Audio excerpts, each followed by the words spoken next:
Hello guys, sanibonani and welcome back to my channel.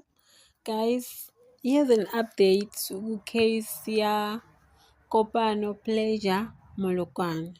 Pleasure ugirl owabulawa indoda yakhe 16 November 2025. Ukuthi umbulalelani, kuthi bekwenzakaleni akwatiwa. Into lendekile ukuthi utholakale ashonile eKhalabo la bahlala khona. Pleasure bekaneminyaka leyo-27 and lento le yenteka just after aceda uku-celebrate i-27 birthday yakhe.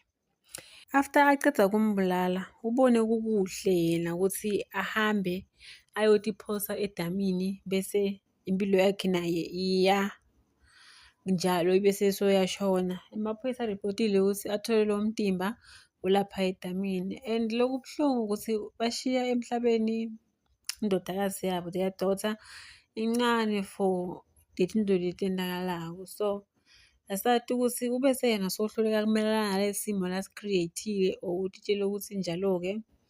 And lokunye futhi lokusolisako akwatiwa ukuthi baze bayofika la yena seka-decide khona ukuthi impilo uyayithatha bekungani. And iyasolisa ngoba Kopano bekahlezi abonakala a-happy kuma-socials, of which asisho ukuthi umuntu makahlezi a-happy kuma-socials kusho ukuthi konke kuhamba kahle.